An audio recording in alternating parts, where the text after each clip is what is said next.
挑战者引导警犬公主跳跃5个秋千。这个秋千在动荡当中，狗天是恐高。这一次挑战不可能。52张牌有花有数字，然后要破纪录，这个太难了。哦，我们的挑战者向世界纪录发起冲击。上道具，困难上面再加困难。不要！砥砺前行，自强不息，挑战不可能。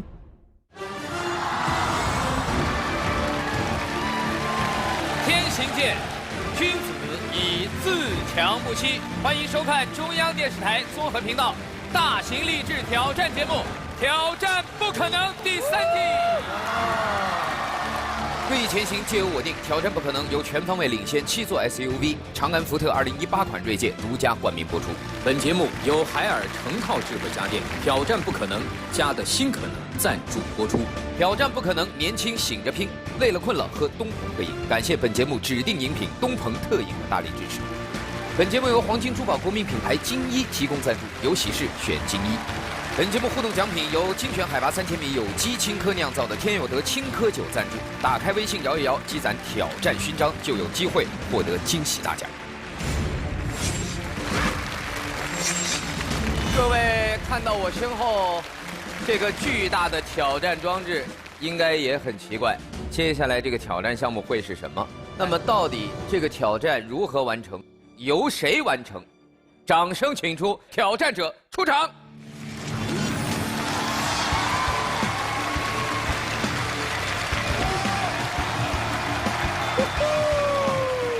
欢迎来到挑战不可能。大家好，我叫王伟亮，今年25岁，来自武警呼和浩特警犬基地。我是一名训导员，这是我的搭档警犬公主。公主跟您搭档多久了？她已经跟我搭档3年了。她今年多大？今年4岁。她哦，公主那应该是个女生，对吧？对。公主殿下吉祥。哎，她为什么腿一直在抖啊？她紧张吗？兴奋。我有点紧张。小蔡老师啊，虽然狗狗啊也是跟运动员一样，我觉得应该先让这个警官先放松下来，那么可能他会有更好的表现。因为我看他这个尾巴现在已经好多了，在非常僵硬的状态，有。他刚才你没看他蹲的时候那腿抖的？对，我看了。现在基本上他不看李博士的时候好多了。您有什么办法让他放松吗？咱们可以让他进行跳一跳、蹦一蹦之类的。可以。就是他和人之间，比如说，如果要玩跳跃游戏的话，一般是什么游戏？我们经常玩的话就是跳背啊，玩一玩。那这样让孙杨来吧，因为孙杨的高度，好不好？我们有防护服。哇，你是要，是吧？哎呦，你是要比赛吗？我陪你。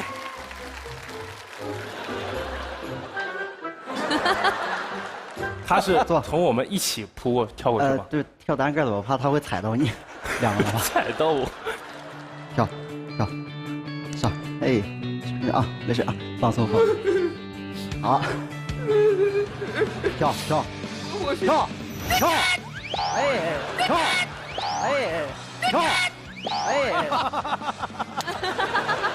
哎呀，吓死个人了！关于这个高速镜头，后期我们会做成慢动作，而且这个慢动作将会成为孙杨最新的表情包之一。怎么直接冲上来了？我用我的余光看见狗狗上去踹了孙杨一脚，是吧？我自己让他跳网。那行吗？可以。那我们不用给他任何指令，是吧？不用。好，我来。孙杨，那我可以谢谢看一下。啊，我已经看不下去了。坐。哇，孙杨吓得一头的汗。对呀。好，没事吧？跳，没事。啊！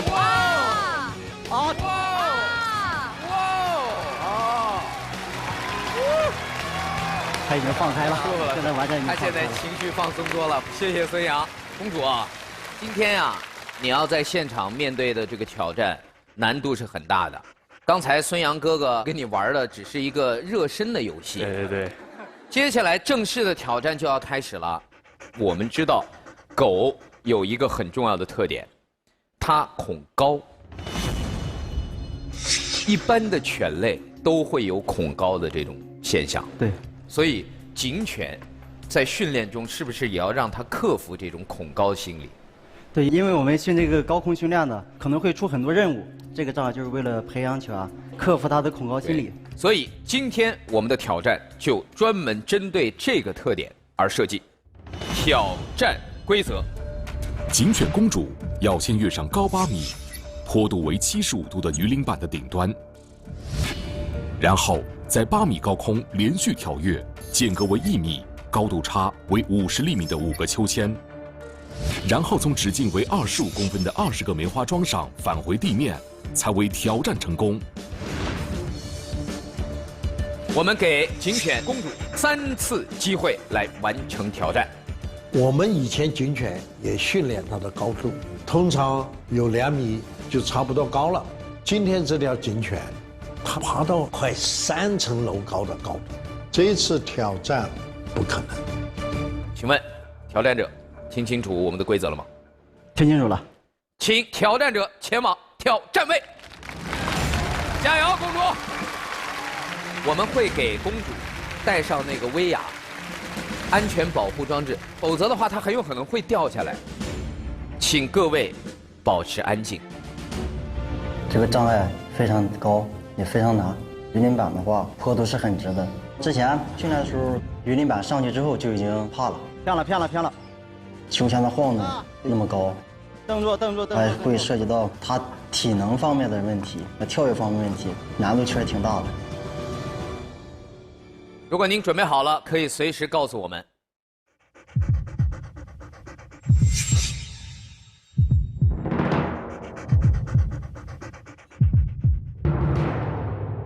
好，挑战者做好了准备，我宣布，挑战开始。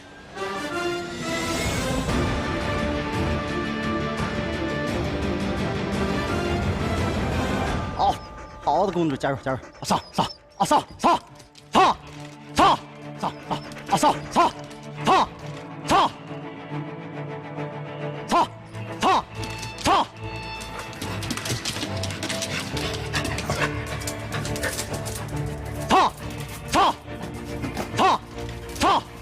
好点儿！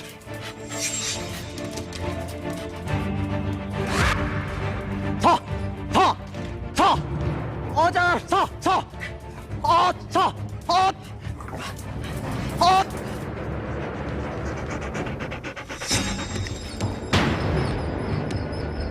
狗狗它这个就是天生它就是恐高，担心它会从空中掉下来。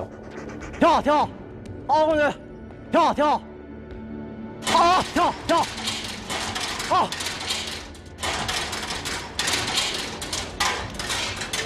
好，跳，跳，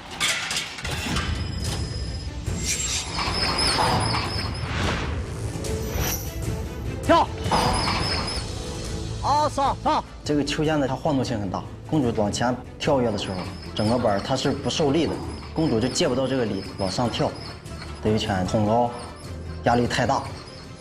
这个秋千在动荡当中，它在今天这个环境之下是对它很不利的，我很怕它失足。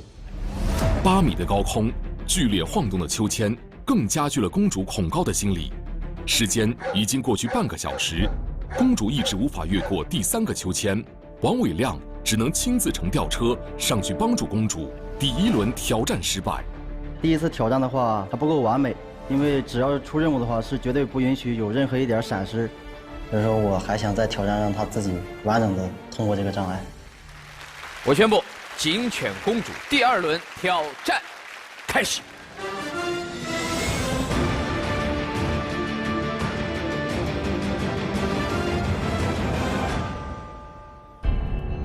第1次挑战失败，消耗了警犬公主大量的体力，加上公主天生恐高，第2次挑战，公主能否克服恐高心理，挑战成功呢？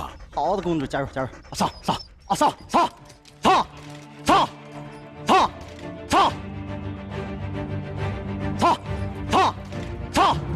好点儿！上！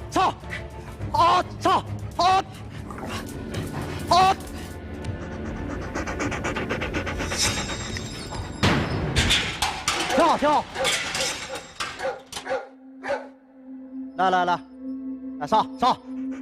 希望公主能通过，她有这个能力来跳跃过去。公主她有这个能力来跳跃过去。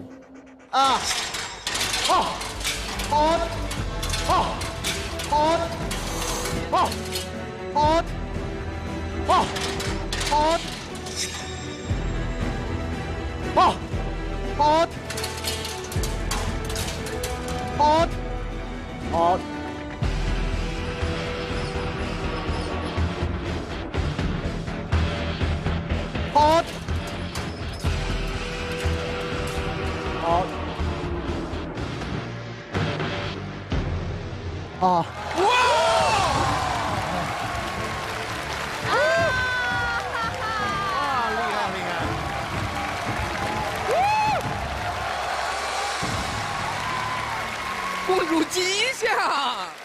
哇，我怎么看你比他还紧张？感觉下来之后他是，这为什么你会这么紧张？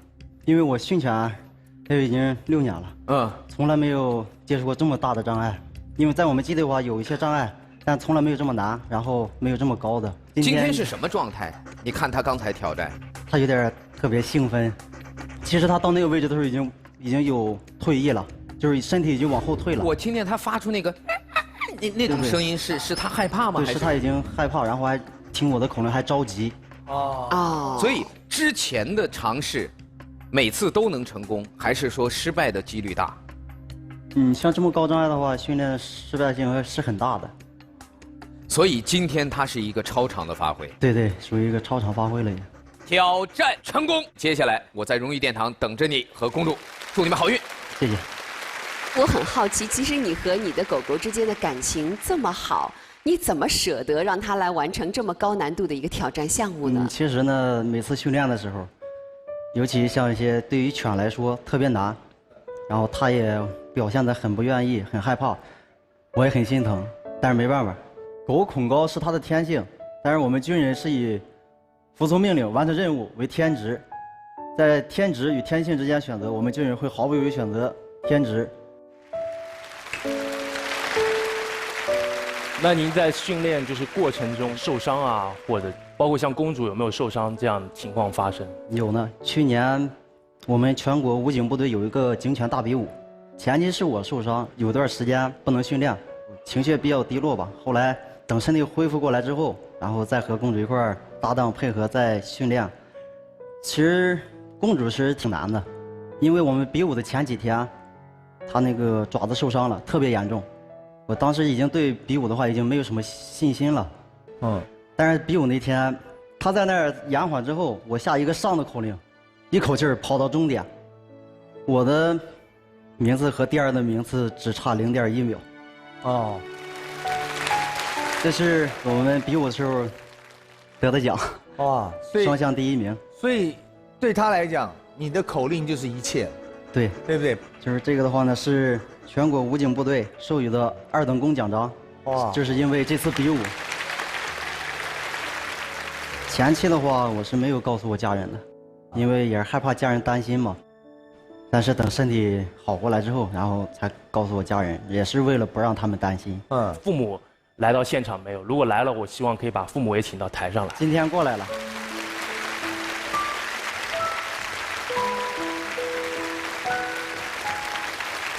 因为现在部队嘛，自古忠孝难两全，就是感觉亏欠我爸和我妈多一点嘛。之前有段时间我妈生病嘛，就是眼睛做手术，就是有点失明。然后等我给我妈打电话的时候，我妈就是说不想告诉我，怕我在部队分心，让我好好在部队工作，也怕我担心他们。所以说，感觉亏欠父母挺多。我感觉我所有的一切成绩吧，都和我爸和我妈有很大关系，因为他们很支持我，很支持我当兵，也很希望我在部队能有好成绩。所以说，我感觉跟我妈妈这样吧。对。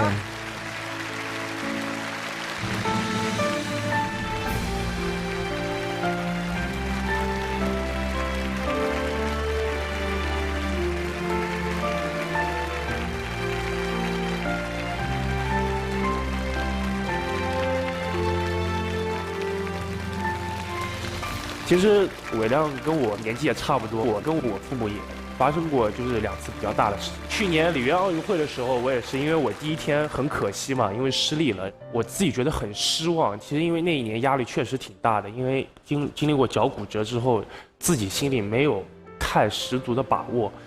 后来差了0.15输了以后，其实，在回运动员那个村的时候，其实在跟叔叔一直打电话，因为没敢给妈妈打电话，就一直在哭，一直在哭，你知道吗？他们在我面前就是一直在克制，然后，对，然后后来其实我是到了200字拿完冠军那天晚上，可能我才知道，就是第2天早上我才知道，其实前2天我妈妈每天都在医院里，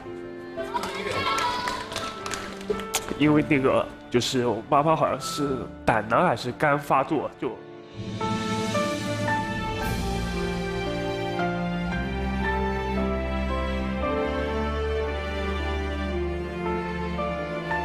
伟亮，你把一只刺儿头军犬训练成了一只冠军犬，这背后是你们俩共同努力的结果。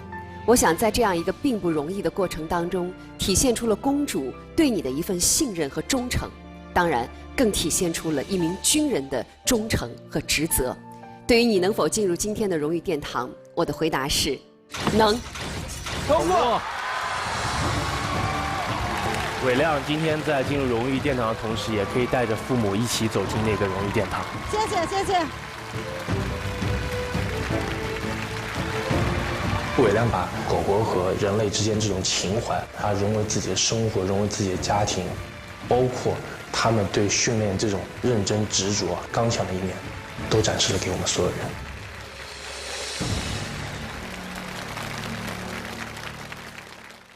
拿出手机摇一摇，参与节目互动，积攒挑战勋章，一大波奖品等你来拿。本节目互动奖品由精选海拔3000米有机青稞酿造的天有德青稞酒赞助。打开微信摇一摇，积攒挑战勋章，就有机会获得惊喜大奖。在进行挑战之前，我们先要给4位评委设置一个小小的挑战。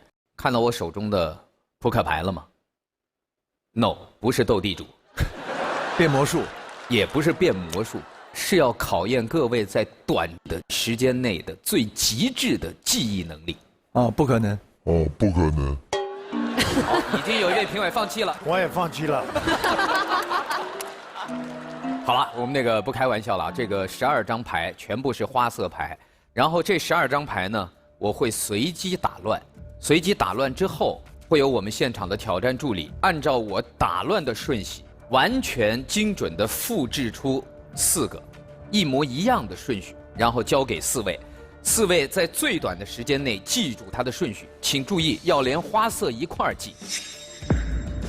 然后稍后，4位用12张红色的目标牌来复原你们的记忆，看谁能够在最短的时间内记住最多准确的排序。如果有2位记住的张数一样，我们就看谁用时最短，然后决出我们今天4位评委中的记忆王。没问题吧，李博士？那就来了啊！来吧。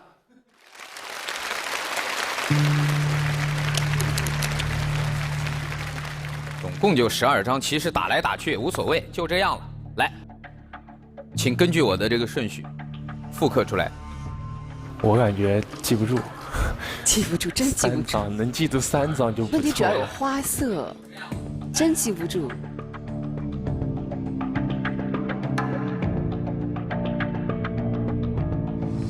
好了，接下来有请4位挑战者就位。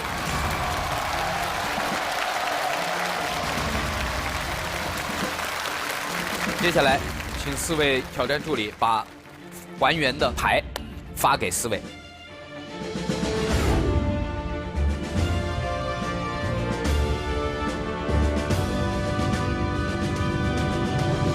4位评委，现在如果准备好，请举手示意。好，预备，开始。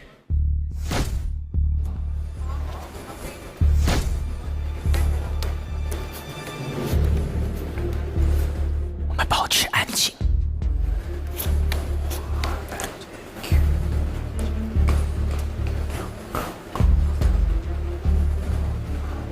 现在大家已经基本上用了将近1分钟。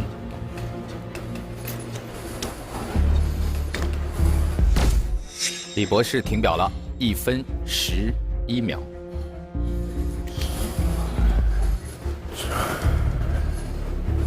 现在李博士开始用红色的牌进行还原，但是准确率是最重要的。李博士虽然现在用时最短，但是要看他的准确率。另外3位评委仍然还在记忆中。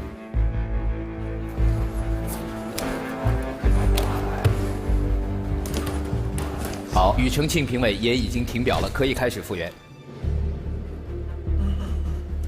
庾澄庆评委目前的时间是1分54秒。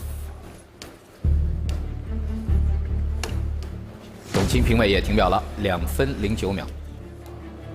孙杨评委估计是想创造一个全对。这样的话，如果其他人哪怕错1张，他也赢了。所以孙杨也有他自己的战术啊。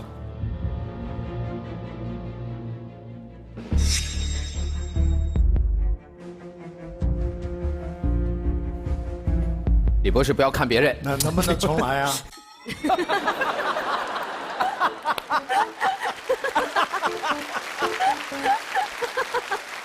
我刚才选的太快了，各位。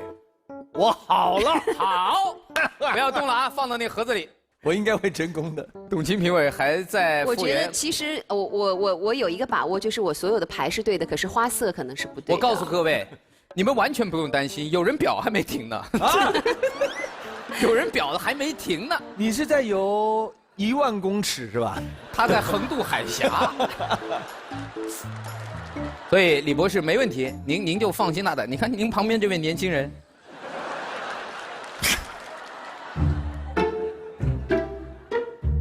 为什么你记忆的时候我看都在第1张呢？您能往前稍微推进一点吗？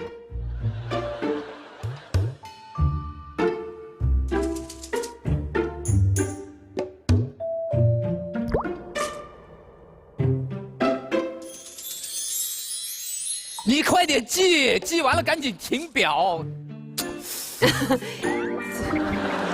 好了，孙杨，我给你的时限是10分钟，如果不行。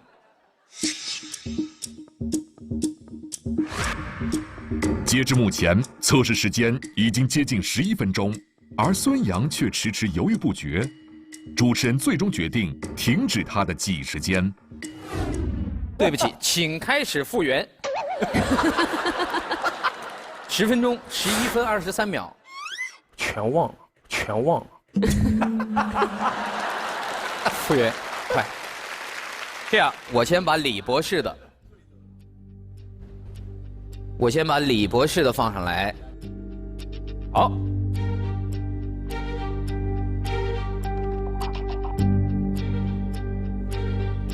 好，董卿评委。谢谢。庾澄庆评委，感谢你。好了。好。我们就等孙杨。我好了。好了，是吧？那你按顺序，从上到下。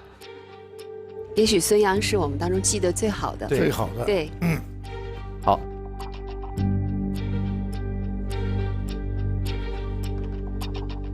好，首先我们先把标牌先揭开，来，第1张方片钩。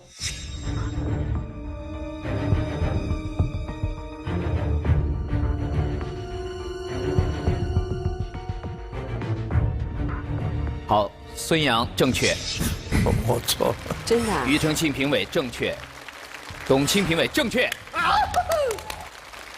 李博士错误。我们看看李博士后面有没有对的。来，第2张牌，好急啊！请揭开，黑桃圈儿。孙杨错误，庾澄庆评委正确，董卿评委。黑桃圈正确，李博士黑桃圈正确。Yes。好，没关系。现在你和李博士一样，1分都是对1张错1张。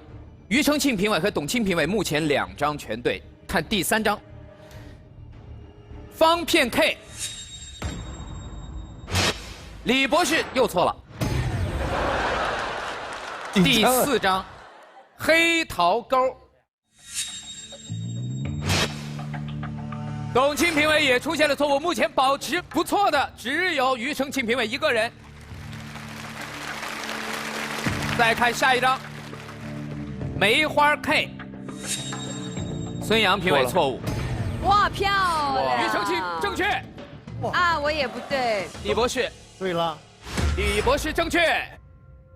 下一张，红桃 K。红桃 K。好，孙杨评委正确。庾澄庆评委。啊，很遗憾，出现了第1张错误。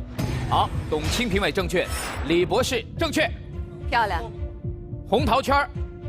我又错了，我又错了。孙杨评委还是错误了。错了。哎呀，庾澄庆评委也不对，董卿评委正确。黑桃 K。我一个对了，纯粹是巧合啊。概率。下一张红桃沟。董卿评委又对了1张，方片圈都错了。梅花沟，庾澄庆评委对了，李博士对了。最后1张梅花圈，庾澄庆评委，李博士正确。哦，那我最差了，3张。不会啊，你最棒啊！你时间用的最久，张数猜的最少。对你耐力最强。哇！所以李博士还是第1名，还是厉害，还是第1名。你看李博士虽然比你少对1张，但是他时间比你短，对不对？厉害吧？华人神探。来了，是，我再来也不会更好。已经是最佳水平了。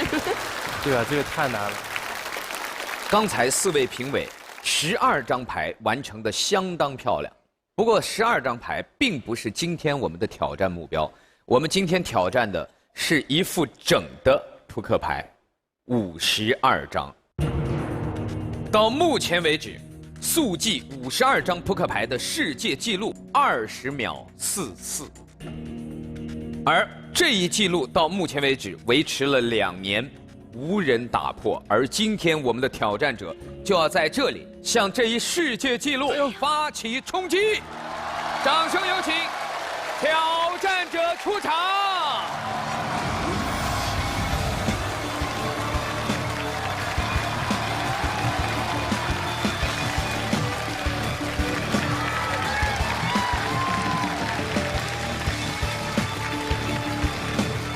欢迎3位，欢迎你们，欢迎你们。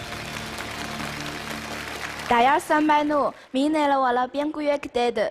大家好，我是边古月，今年13岁，我来自宁夏银川，是一名蒙古族女孩，现在是银川锦博学校初2的一名学生。初2。塞贝诺。大家好，我叫周路健，今年20岁，来自江西新余，现在是一名大4学生。我叫杨燕，来自湖南湘西。今年28岁。在年龄上，2个成年人，1个孩子，但是他们的记忆力应该都是非常不一般的。这样，我们问一下各位，近期内最好的成绩大概是在什么范围？我在2016年是儿童组快速扑克牌的中国冠军、世界亚军，并且打破了儿童组27秒的世界纪录。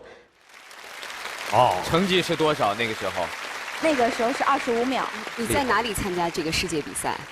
就去年在新加坡。在新加坡？对。那个比赛是不是给你留下了很深的印象？对，我是15年接触的技艺，当时在整理行李的时候，爸爸给了我一面国旗，说让我要上台领奖。当时全家都觉得这是一件特别不可思议的事情，因为你才训练了2个月。就要去世界比赛上拿奖，但是我还是把国旗带上了。结果谁也没有想到，竟然真的在世界比赛上拿奖。我带着国旗走上了领奖台，那面国旗成了全场最耀眼的明星。好。那小邹，你的最近一段时间最好的成绩？我平时训练的成绩一般都在20秒内。20秒内？一般都在20秒内。那为什么这个记录2年没有破？其实是因为我去年比赛的时候，我的官方成绩是38秒，然后我是在今年的时候才突破自己的。哇，你从38秒一下子飞跃到了20秒内。对。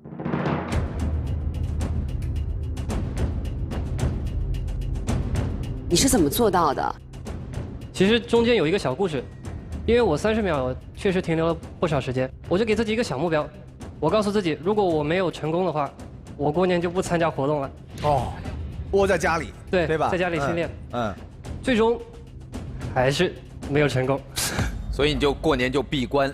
对，所以我过年前面3天都在家里训练，从早上一直练到晚上。当然，努力是不会辜负人的。最后这个成绩非常令我满意。好。应该这3天让他突然找到窍门了。你的成绩怎么样？我的成绩和这个世界纪录相差无几。我在2016年拿过这个项目的世界冠军。哇啊！对。好，那记录是？成绩是21秒。21秒就差1秒，差0.5秒，就差一点点。所以今天我绝对有信心，能打破这个记录。3位应该都是带着这样的状态来的。那么接下来，我给大家介绍一下今天3位要面对的挑战规则。3位挑战者在最短的时间内记忆同一副打乱顺序的扑克牌，然后用一副新的扑克牌将其复原，全部复原正确，且记忆时间能够打破20秒44的世界纪录的，即为挑战成功。最终用时最短者胜出。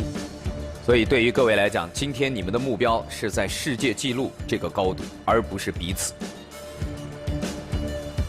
52张牌有花有数字，20秒，然后要破纪录，这是世界纪录嘛？难度太高了。我觉得今天这一轮可能不会有人走到这个荣誉殿堂。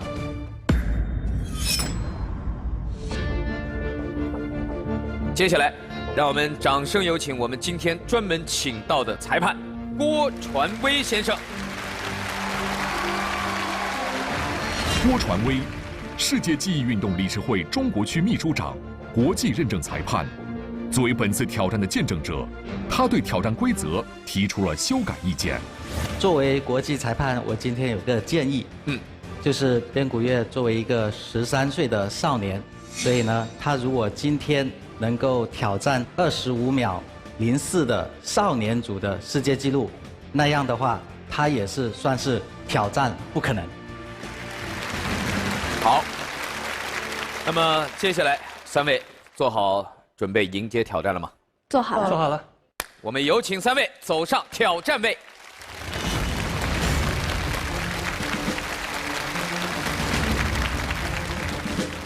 我们有请挑战助理来为我们3位挑战者戴上眼罩和耳机。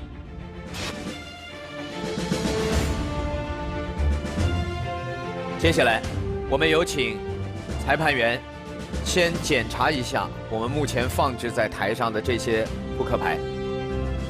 越年轻他记忆力越好，老人像我这个记忆力就不太好。经过我的检查，这是一副全新的扑克牌，现在有52张。好的，那么接下来我们要请裁判员到洗牌区，将扑克牌洗乱，并且进行检查。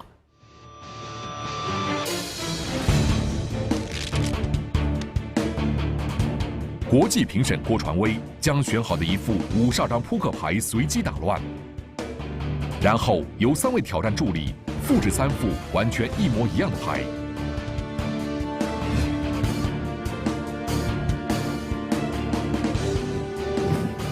经过反复确认无误后，交至挑战者。接下来，我们有请挑战助理将挑战者的耳机和眼罩摘下。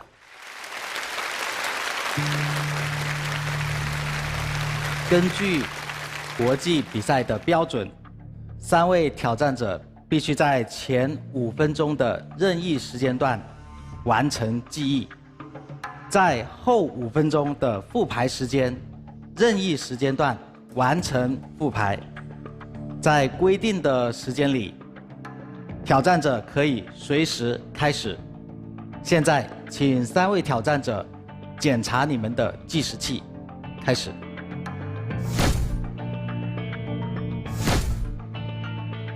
选手检查完毕，请举手示意。好的，各就各位。3、2、1，开始，开始。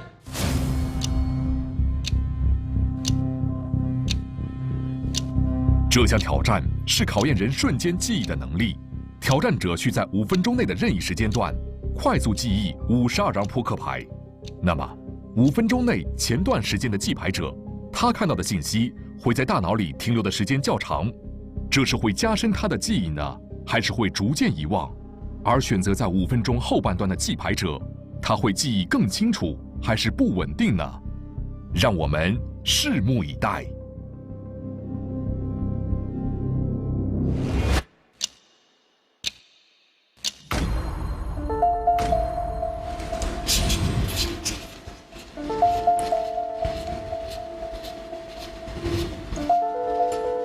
在舞台上，我们会要求自己只看一遍，并且保证看完一遍还得记住，所以这也是它的难点所在。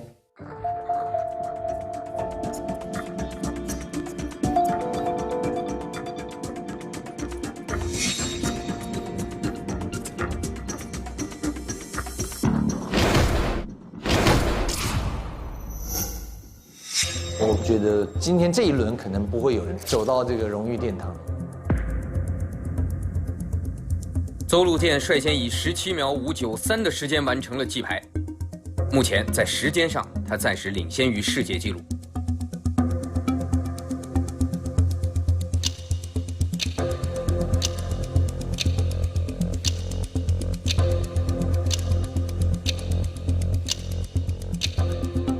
现在的记忆时间还剩3分45秒。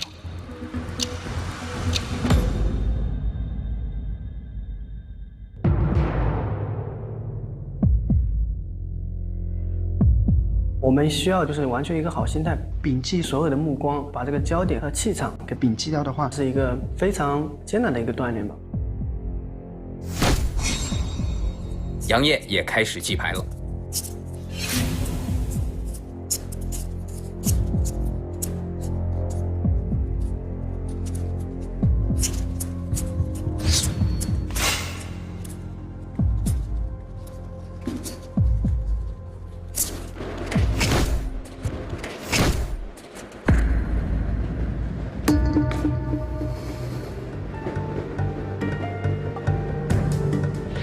杨艳现在的记牌时间是20秒805，即使他52张牌复牌全部正确，他的挑战也没有打破世界纪录成年组20秒44的成绩。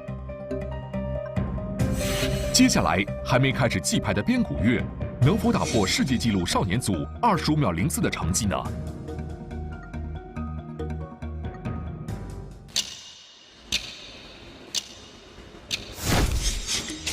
好，现在边古月也开始记牌了，他的用时会是多少呢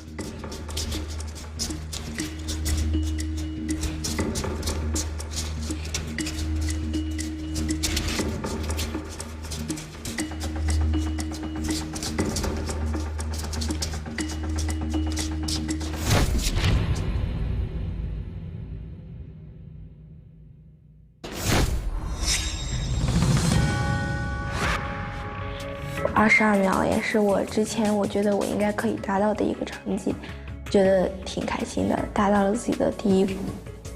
目前3位挑战者都已经记牌结束，邹路健和边古月虽然在记忆时间上暂时领先世界纪录成年组20秒44和世界纪录少年组25秒04的成绩，但是他们还需要准确的完成复牌，才算最终挑战成功。3、2、1，记忆时间到。选手停止记忆，现在5分钟复牌时间开始。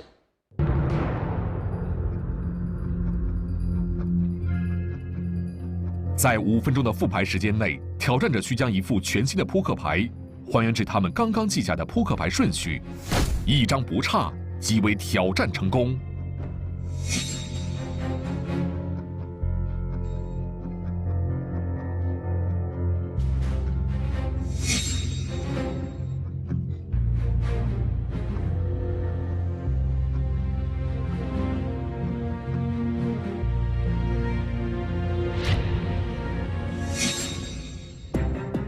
边古月在复牌的过程中好像碰到了难题，有几张牌的位置他好像无法确定。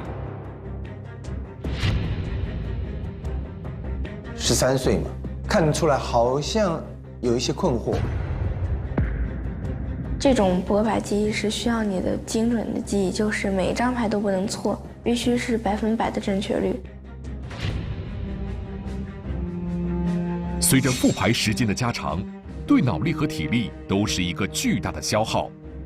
此时，距离5分钟复牌的结束时间越来越近，而边古月对最后几张牌的位置依旧无法确定，他能顺利完成复牌吗？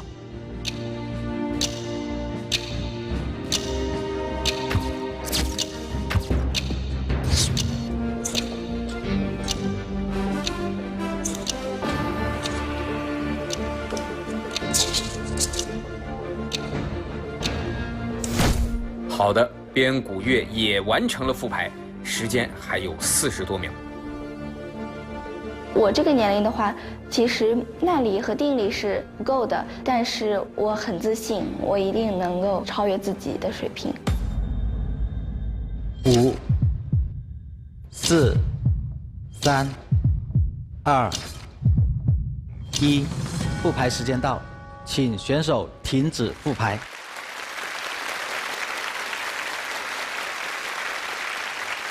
我们接下来有请挑战助理，将挑战者复原完毕的扑克牌放入到我们的验牌区。此刻，验牌区已经放入了目标牌，接下来要看挑战者复原牌顺序、花色是否和目标牌完全一致。有请挑战助理开始验牌，也有请我们的裁判全程监督验牌。开始。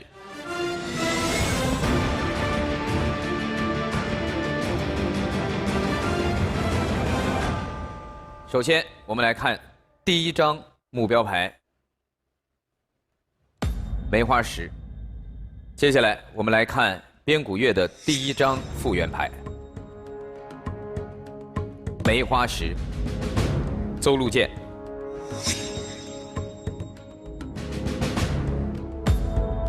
梅花10，杨艳。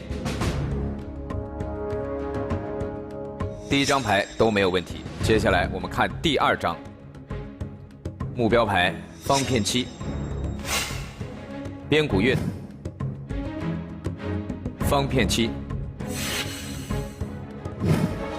邹路剑。方片7。虽然在平时训练的时候我都是很有把握、很有自信的，但是现在真的是非常非常紧张。目标牌它一张张揭开，我觉得我有很大把握的，我觉得我应该是全对的。下一张目标牌黑桃4，边古月。黑桃4，邹路剑。黑桃4，杨艳。哦，非常遗憾，杨艳这张牌出现了一个失误，黑桃8，所以杨艳的这一轮挑战没有办法继续了。我们这个年纪，在整个记忆界是属于一个偏老的，不是一个黄金年的。接下来我们接着来验下面的一张目标牌，红桃2，边古月。红桃2，邹路剑。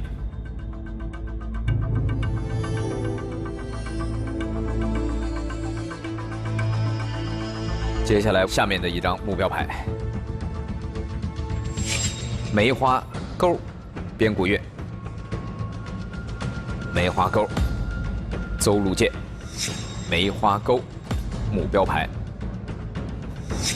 梅花5，边古月。啊！我觉得我有很大把握的，我很自信。我觉得我应该是全对的，我一定能够超越自己。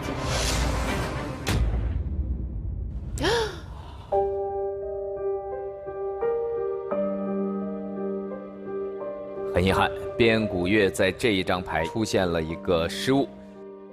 我当时就觉得特别不甘心吧，虽然大部分都对了，但是一点点错也是导致最后的结果失败的。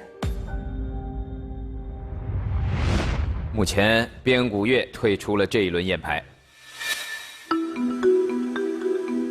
在第10张牌的时候，少年组的边古月也出现了错误，遗憾地停止了他的挑战。而最先完成记忆且用时仅有17秒593的邹路健，能否在剩余43张牌中准确无误挑战成功，创造出新的世界纪录呢？我们来看邹路健的这一张。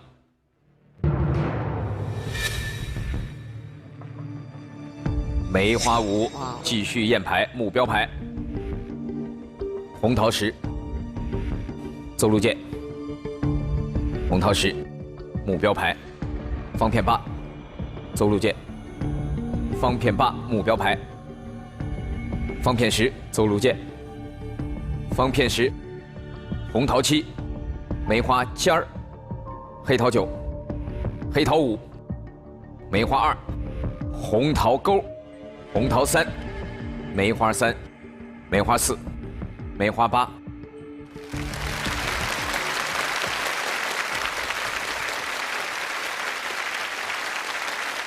目标牌，黑桃尖儿，邹路健。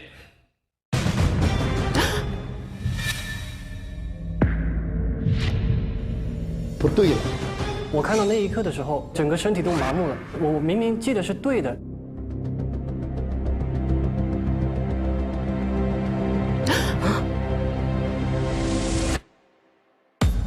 黑桃尖，吓死我了！手别抖啊！不能抖啊！原来是手滑了，就我放对了那一瞬间的时候，我整个心紧张的，我那个心快掉下来了。没有，这个姑娘也紧张，我们的挑战助理也紧张，手心有点出汗，他沾上了一张，制造气氛。别着急，别着急，这会儿不能制造气氛，受不了。来，目标牌，方片钩，邹路健。方片钩，方片钩，目标牌。此项挑战不允许挑战者在复牌时有一点错误。如果邹路健剩下的10几张牌能够完全正确，那么他将打破20秒44的世界纪录，一项全新的世界纪录将就此诞生。但是，哪怕是在最后2张牌出错，也是满盘皆输。在最后几张牌的时候，我也特别的紧张。如果我自己错了的话，那我就会觉得特别的遗憾。所以我的手心全都是汗。红桃5，我觉得现在可以开始每张都有掌声了。目标牌，梅花9，邹路健。梅花9，目标牌，黑桃圈儿，邹路健。黑桃圈儿，目标牌，方片 K， 邹路健。方片 K， 目标牌，梅花7，邹路健。梅花7，目标牌，红桃尖儿，邹路健。红桃尖儿，目标牌，红桃 K， 邹路健。如果邹路健能完成复牌，那么他将打破由德国选手保持了2年的世界纪录。红桃 K， 目标牌，黑桃7，邹路健。黑桃7，目标牌，方片9，邹路健。方片9，2年的记录，真的有可能就在今天晚上，在我们的见证下诞生一个新的吗？目标牌，红桃9，邹路健。度秒如年呐，从底下慢慢的挪起来那个瞬间，我感觉我看着他，就感觉过了1整年的时间一样，很慢很慢。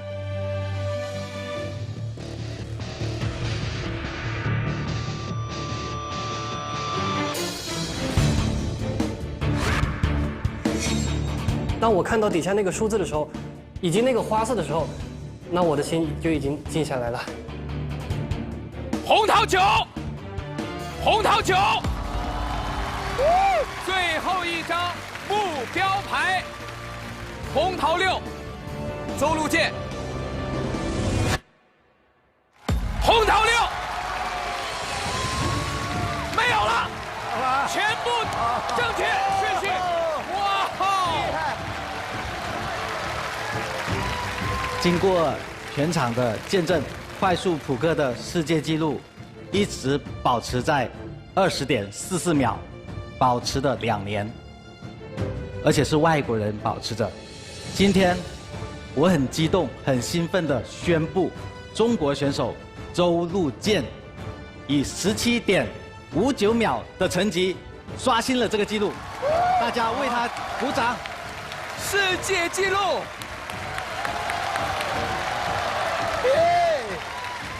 而且一下子把纪录提高了将近3秒钟，对，20秒44到17秒59，这将又会是一个漫长的纪录的保持的过程。我一定相信，这个纪录没那么容易被打破。耶！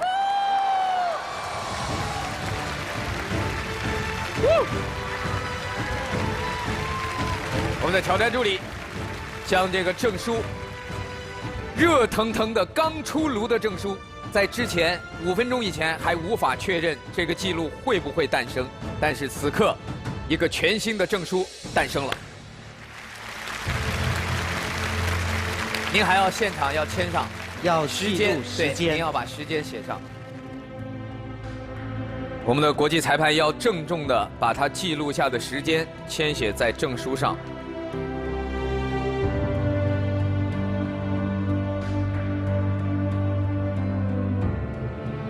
谢谢，谢谢霍传威裁判，请记住这个数字，17秒593，看看这个数字能够保持多久。来，请您把这个证书颁发给邹路健。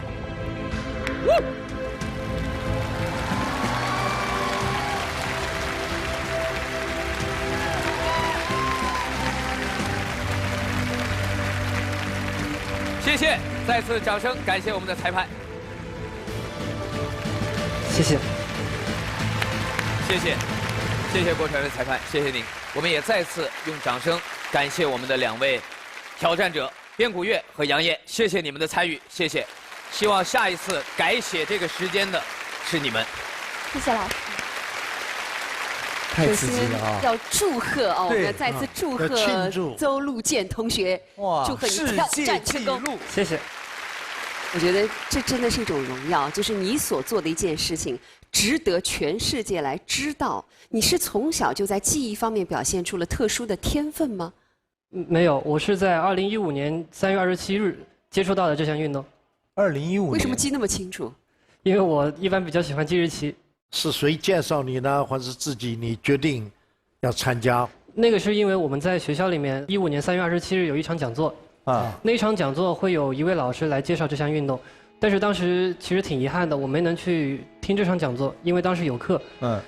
不过很幸运，当时我托我朋友帮我买了一本书，那通过那本书我就接触到了这个，并且非常非常感兴趣。哇，太有趣了！去听课的没有一个成的，一个没去听课的成了。你觉得这个记忆法，它对你的生活改变大吗？它让我明白一个道理，我们很多时候低估了自己的能力，有些事情并不是我们做不到，而是我们不敢去尝试。同时也让我明白，坚持、努力是永远不会辜负人的。只要你坚持下去，那么最终的结果一定不会令你失望。没错，没错，太好了。天下从来就没有不劳而获的果实，一切都是必须全力以赴才能够获取的，也再次在我们今天的邹路健同学身上得到印证。所以，对于你能否进入今天的荣誉殿堂，能。谢谢，恭喜！我们有请邹路健同学步入今天的荣誉殿堂，加油，继续打破自己的记录，好不好？好。他的成功除了努力决心，更重要的，他要想给中国带到世界。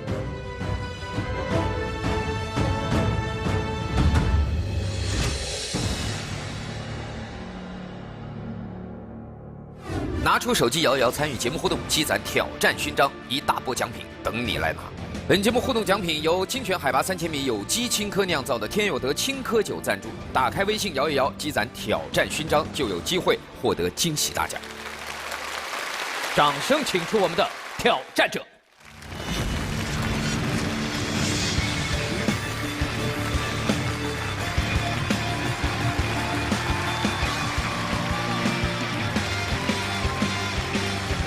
您好，主持人好，您好，来。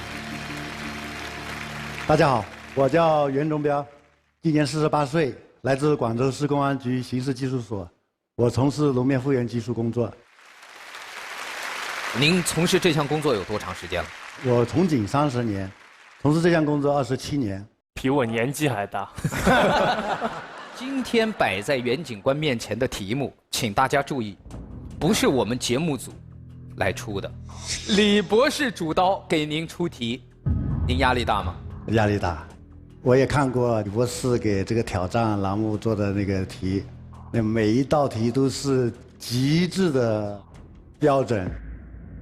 今天的题目是比较困难，困难上面再加困难，所以你假如能够接受挑战，愿意挑战，那你就是在我们同行里边已经超越了境界，出类拔萃了，出类拔萃。今天这个题目比较困难，你好好准备。我也希望在这次挑战中给大家交出一个满意答案。加油加油！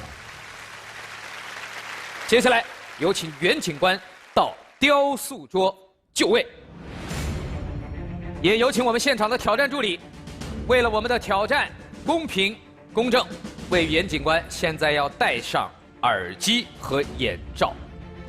我们要隔绝袁警官现在对现场信息的接触，只有这样，他才能够显示出他全部的本领和功力。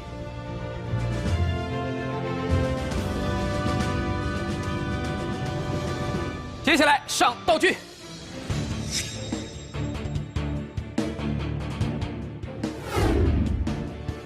有请30位挑战助理上场。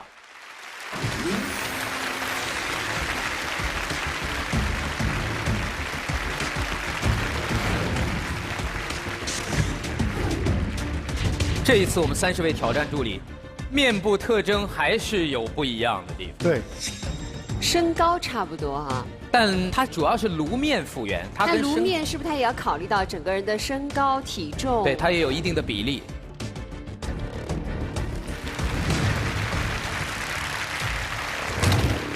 哇，气势很大。我怎么觉得我们在做一次重要的交易？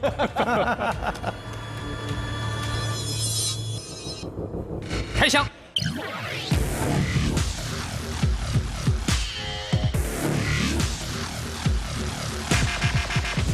哇哦！我可以非常负责任地告诉大家，这30个姑娘面前的箱子里，是她们自己的眼部的颅骨模型的模型，他都讲不出来了。由于我们的挑战道具很特殊，所以我们在挑战者不知情的情况下，我们提前制作了30位模特的头骨的部分的模型。那么这个过程到底是怎样？我们给大家通过视频介绍一下。30名挑战助理到民航总医院进行医学 CT 扫描。按照医生的要求，在保证挑战助理身体不受损害的情况下，对所有挑战助理进行了扫描。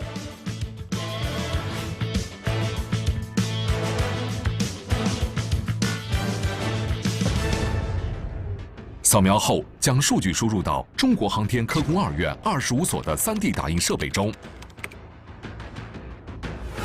以前我们打的都是一个比较完整的头骨，它包含的信息量是很全的，包括这个人的额头，包括他的这个下颌骨、他的牙齿。通过这些呢，很容易判断出一个人的这个长相，比如他的脸型啊。如果只保留这个眼眶骨呢，信息量还是相对比较少的。通过这个想识别一个人，我觉得难度很大。历时300多个小时，1比1还原挑战助理眼眶骨。打印结束后，工作人员将头骨与模特进行严密核对。我们一共打印了30个这样的模型，从打印完的成片来看，它几乎是一模一样的，肉眼上几乎无法分辨。我们把它放在软件里，放大很多倍之后，再把模型进行叠加，这样才能看出一些细微的区别。所以我认为肉眼去分辨这个眼眶骨是一件不可能的事情。挑战者目前面对30块眼眶骨模型对应的30位模特，手提箱当中对应模特的姓名条我们进行了遮盖，评委随机挑选一块骨骼模型，并进行特殊处理。挑战者随后将要根据处理过的骨骼模型进行还原，你要根据自己还原的这个雕塑，去从这30个模特中找出这是谁的。只有完全对应准确，才算挑战成功。所以接下来4位评委，你们的重要任务是随机挑选一个。经过4位评委的反复筛查对比，最终选择其中1位模特。好，我选中的这位，好，就选了，那就确定了，就她了，好不好？好，我们确认了这个姑娘越普通的越难找骨骼模型。那谢谢4位评委，好，4位评委先回座，谢谢。30位模特，请到场下稍事休息。这才刚刚开始，我们选出了一个样本。但是别忘了，刚才我说的挑战目标里，我们要对样本进行处理。请问李博士，接下来您会如何对样本进行处理？通常我们做重建就是这样，然后给它复原。它既然要挑战极限，所以我们要增加困难。好，要上道具。接下来我们请出了一个专业团队，来自中央美术学院雕塑系基础部主任曹辉老师和他的学生。您和您的学生们对于人的骨骼结构啊什么都是了如指掌。了如指掌。所以您也相当于半个解剖专家。一个。哇，好霸气呀！哇。接下来，我们要有请挑战助理取出我们的骨骼模型。哎，为了增加挑战难度，李博士，您要把这个骨骼模型怎么样？我要给它切成一半，我要给它切成一半。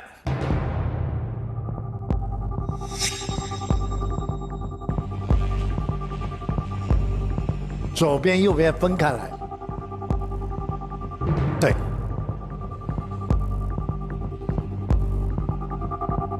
接下来把头骨切成2半。哇，那这样一来，等于待会儿挑战者要看到的只是半边眼眶。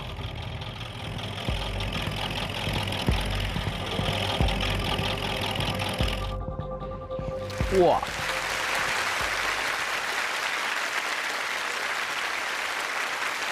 这就难度加大了吧？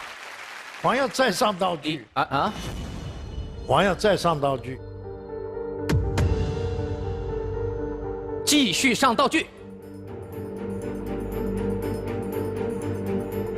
他要做一个倒模，然后他再用塑胶剂在倒模里边再做一个。但我没听懂的是，已经有模型了，为什么还要再做一个石膏模型？做个 replica， 倒模。 3D 打印的是阳模，我们做一个阴模，就是负向观察的。这样实际难度非常大。那实际上所有的信息都是反着的，反过来。对。我的天！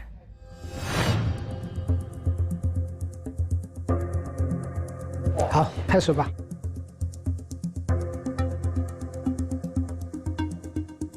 李博士加的这一招，实际上就是通过一次倒模，把刚才我们看到的正向的模型变成一个反过来的。 它的所有的信息都会变成像镜面一样对称，就是你得反着去想。这本身就是一个巨大的阴谋啊！对，挑战不可能，一定也是要达到这个境界。所以现在难度从一开始30个姑娘里选了一个认为特征最平均的，难度已经加大了。然后从这一个姑娘里选择了眼眶部位的半边儿，难度又加大。然后把这半边儿又进行一次石膏的倒模，最后他看到的是一个石膏翻模过来的模型。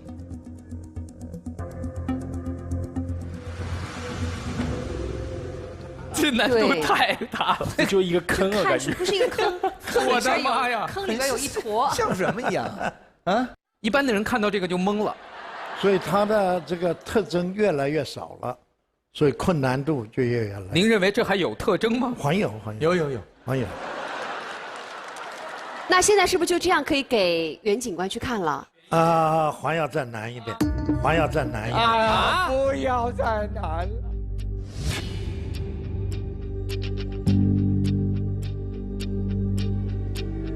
这个给袁警官就已经是难中难了，登天之难。我们让他选一选好了。袁警官，脸罩不能动，我们一个左眼一个右眼，但是2个都是完整的模型。我们现在要增加难度，给其中一个模型打碎。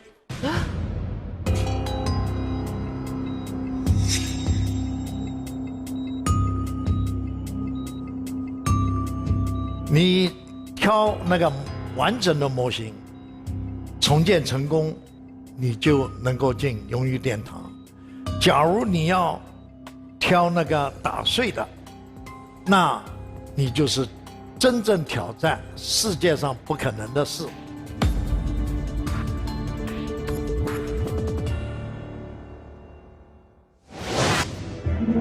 我要给它切成一半还要再上道具作为一个阴模，实际难度非常大。这就一个坑啊，感觉还要再难一点。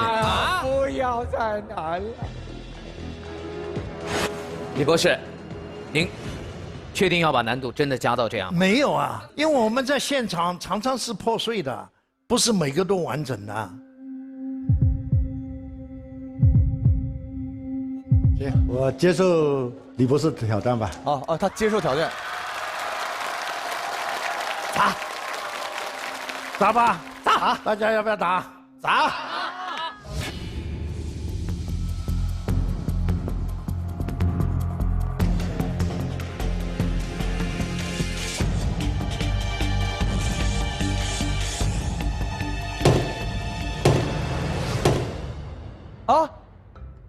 李博士吓一跳，这么容易碎？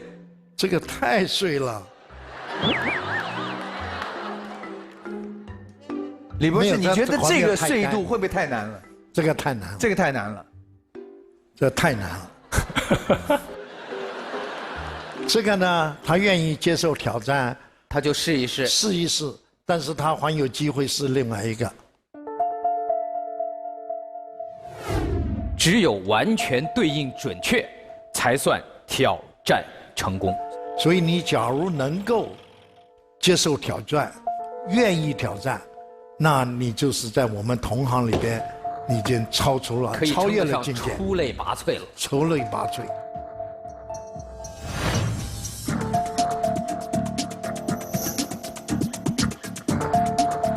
我还是愿意接受李博士的挑战，试一下。好，好，我们回去了。我现在对于今天的挑战结果都不敢做任何设想，因为这确实也是我见过的难度最大的挑战之一了。所以接下来，让我们掌声有请我们的挑战助理先上场，帮我们设置好后面的挑战步骤。首先把刚才做过处理的面部骨骼模型封存。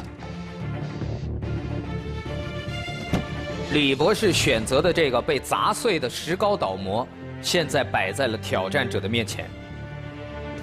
我们再次用掌声请回30位挑战助理回到台上，有请。我们将为这30位挑战助理随机进行编号，这样的话方便稍后我们的挑战者在寻找目标人的时候进行对应。我们请挑战助理上号码牌。请4位评委将号码牌随机打乱。接下来30个号码牌，随机对应30位挑战助理。是哪一个？你记不记得？我记得，因为我挑的。接下来，我们有请挑战助理为我们摘去袁警官的眼罩。挑战规则：挑战者根据李博士选择的单只眼眶骨的石膏拓本的碎片，通过泥塑进行眼部还原，并找出这个眼眶骨的主人是谁，即为挑战成功。挑战者共有2次挑战机会。接下来，请问您可以开始您的挑战了吗？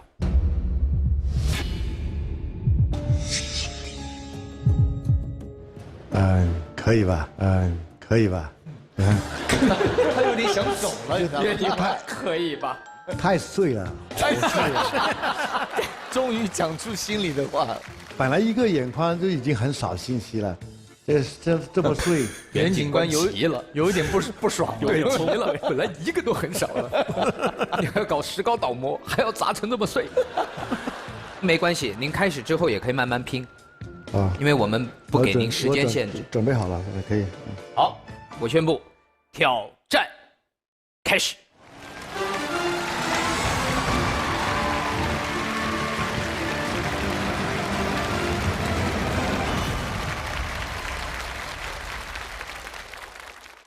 有点无从下手啊。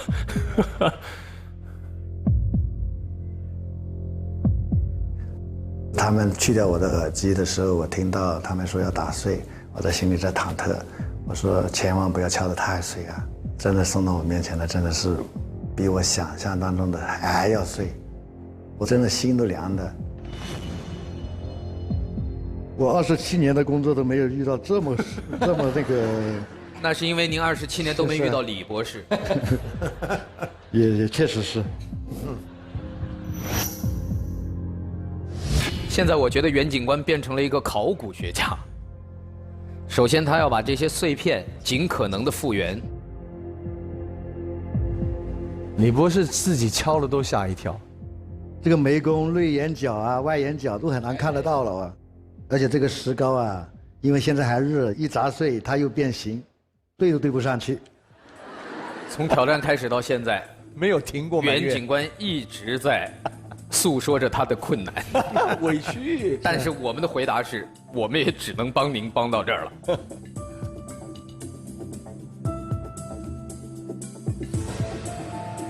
这样子一个部分，然后再打成一半，再把膜打碎，这就叫面目全非嘛？觉得是不可能完成的。你们这个是这边这个眼睛了。我开始射了。好，现在袁警官开始进行塑模。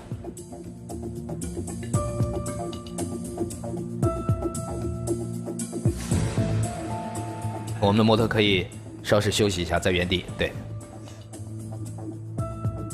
对我们来讲，真的有点不可思议，天方夜谭一般。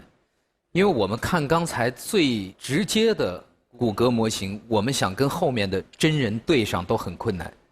现在经过中间这么多道转折，从碎片中捏出一个模型，然后要跟真人对上，非常困难，非常困难。所以说，那袁警官立体的观念很好，对他自己里面啊，空间3D 的，而且他的经验，靠经验，这个时候真的是27年的经验，全都用上。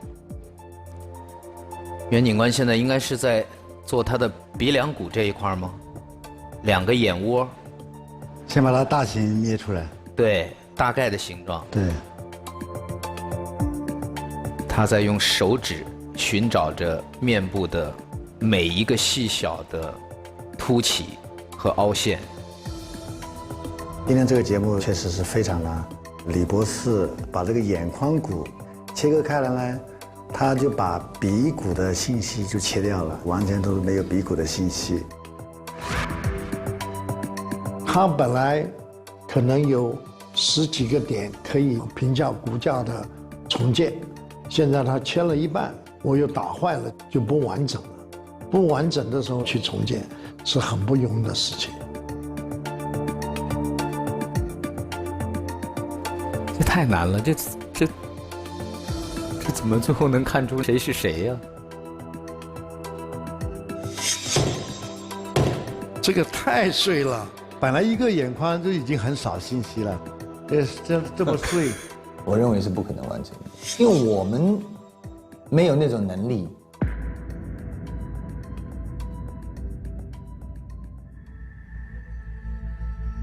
在李博士再三设置的难题下，拥有27年工作经验的袁警官，只能凭借残缺不全的线索，在头脑中想象出与倒模相反的形状。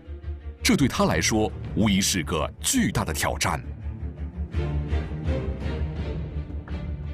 经过将近1小时的复原，眼眶骨模型逐渐在袁警官手中变得清晰。最终，他能否复原出与16号模特最为相似的模型呢？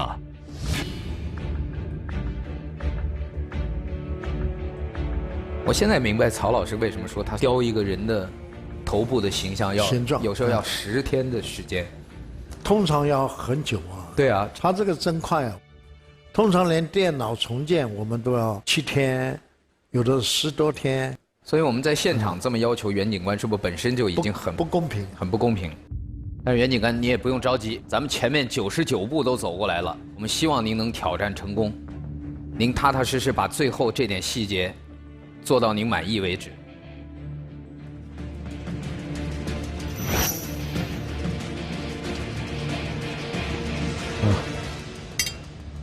各位老师，我已经完成了这个眼部复原。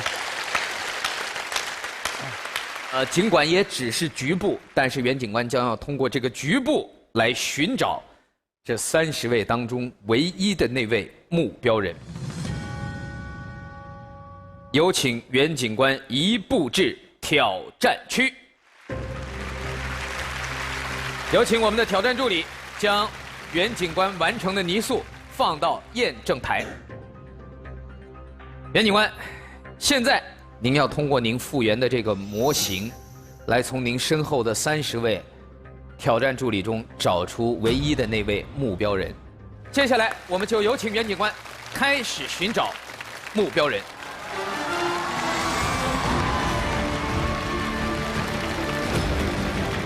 我在那么短时间内也是只能对这个眼睛有一个认识，但是具体到真正凭这个眼睛，我不能从这30个人当中去把这个人找出来，我心里又是非常忐忑的。哇！我原本以为袁警官会拿着这个模型去对，根本他脑子里心中有数，全在这儿，胸有成竹。哇！25号先出来一下，请大家保持安静。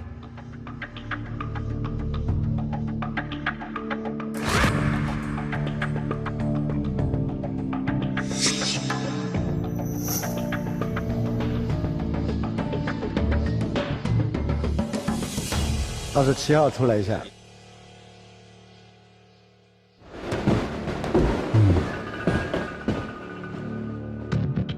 仅仅凭借一个眼眶骨的倒模碎片，复原出眼部的模型，然后再从30位模特中找到眼眶骨的主人，这在常人眼中是几乎无法完成的挑战。袁警官能挑战成功吗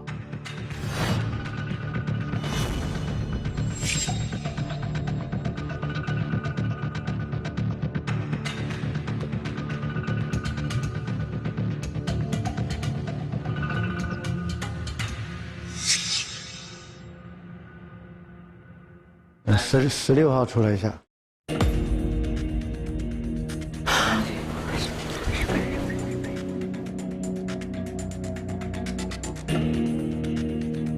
那是你选的那个。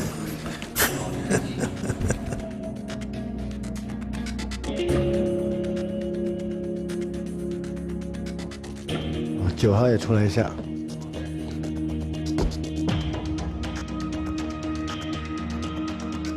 15号出来一下。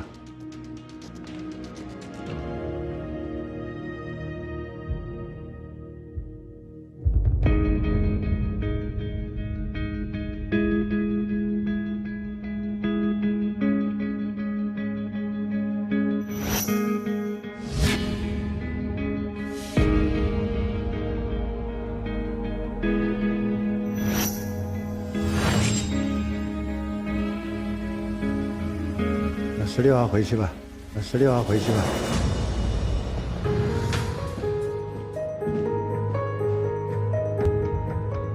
因为鼻子没有信息嘛，所以我只能从眼睛上去推断。我对这个眼睛有一个大致印象，但是信息量太少了，所以就很难判断。从破碎的倒模中获取的有效信息变得非常稀少，加大了模型与真人之间的差异。面对这样难度倍增的挑战，袁警官能挑战成功吗？那个28号出来一下。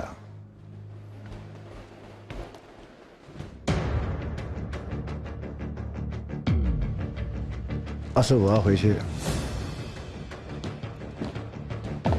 ，27号也回去。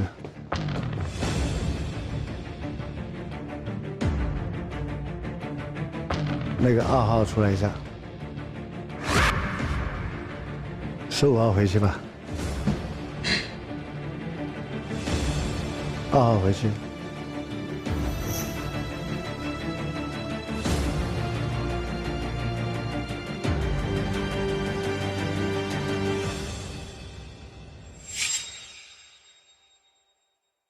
16号出来一下，16号出来一下。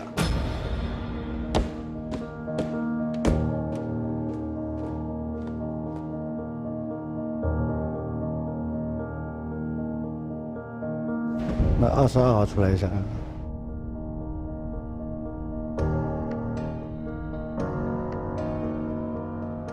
16号先回去啊，回去。16号回去一下，28号回去。啊，又回去了。啊，别呀，怎么又回去了？在找人的过程中，袁警官先后2次选出了目标人物，但是却在再三对比后，都做出了否定的判断，与目标人物再次失之交臂。错失机会的袁警官还能挑战成功吗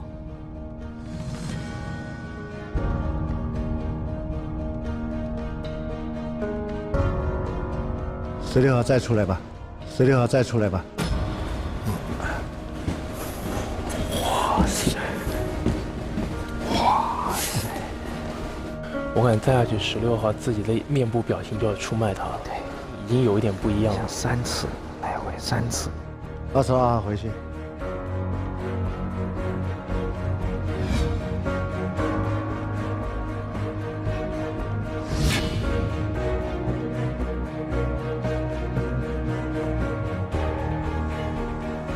这2个是相似度最高的。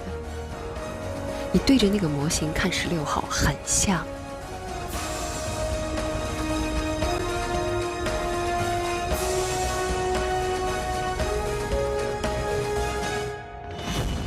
主持人，我确定在这2个人之间。您确定您的答案就在这2个人当中吗？对。好。请2位模特来至台前，并将我们的验证台移到场中。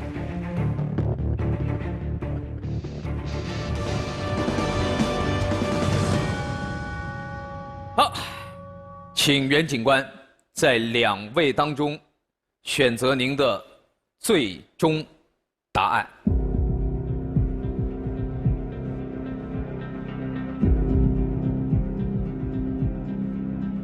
因为鼻子没有信息嘛，所以我只能从眼睛上去推断，所以就很难判断。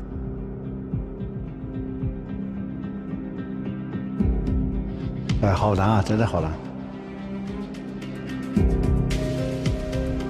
也太碎了。16号自己的面部表情就要出卖他。这2个是相似度最高的。我选择。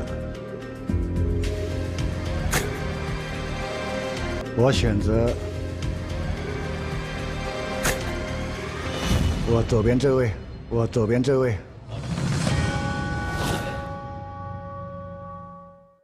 没有被选中的9号，请后撤。没关系，袁警官，您有2次机会。也就是说，如果这一次错了，我们还能从29个人当中再选择1次。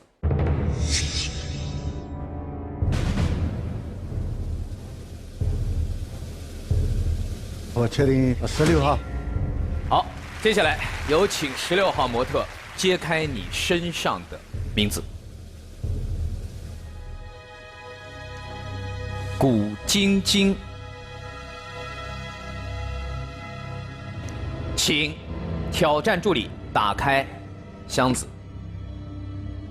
我们有请袁警官自己来揭开这个名字吧。袁警官也很紧张啊，警官真的是谨慎呢。他不放过任何一个取证的机会。他这个专业性太坚强，太强了。很多时候他们面对的是人命关天的事。应该没错的。哎呦。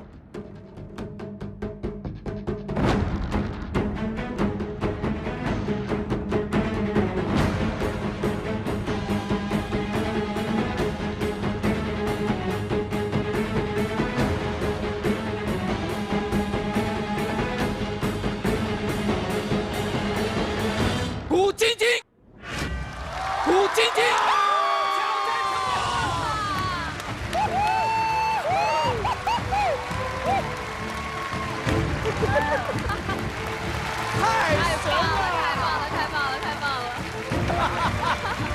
哇，太神了，太神了！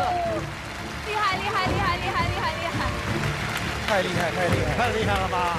太厉害！我们中国公安都行啊！来，厉害，厉害，大家知道。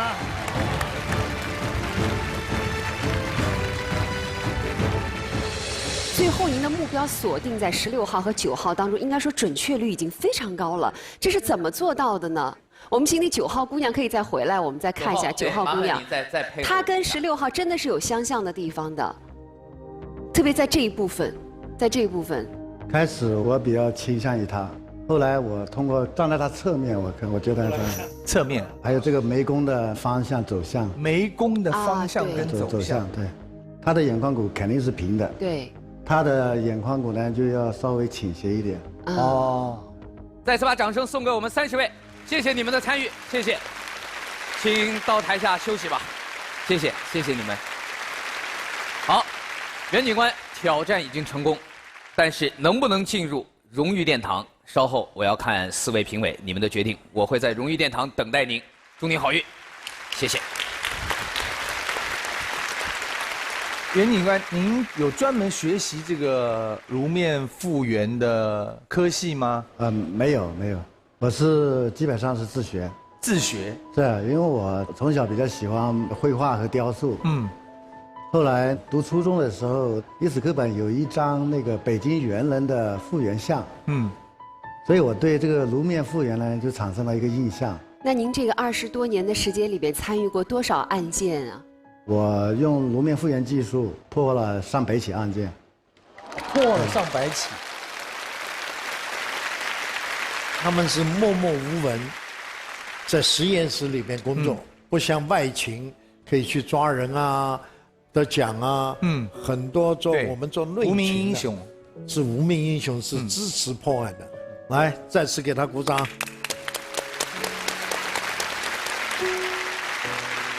其实刚才我也一直在问李博士，我说这样的一个颅面恢复，如果让电脑来做，它有没有可能能做成？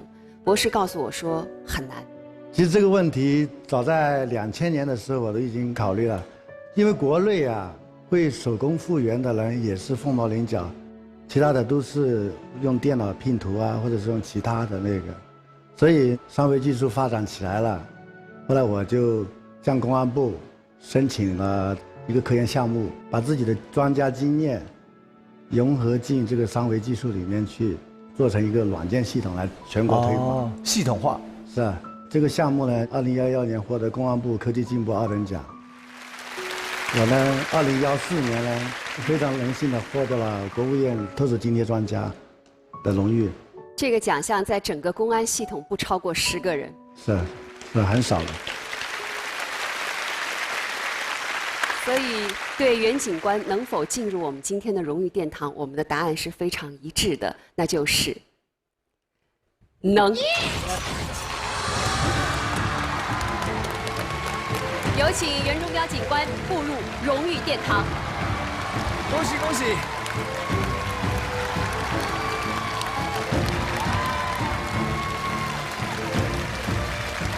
我觉得袁警官他有一颗对自己职业的热爱之心，他也有一颗对人民安危的责任之心，他更有一颗对人类生命的敬畏之心。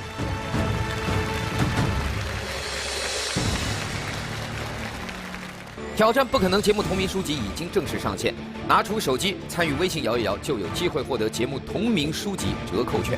欢迎登录微博参与挑战不可能话题互动。感谢扎克新闻客户端对本节目的大力支持。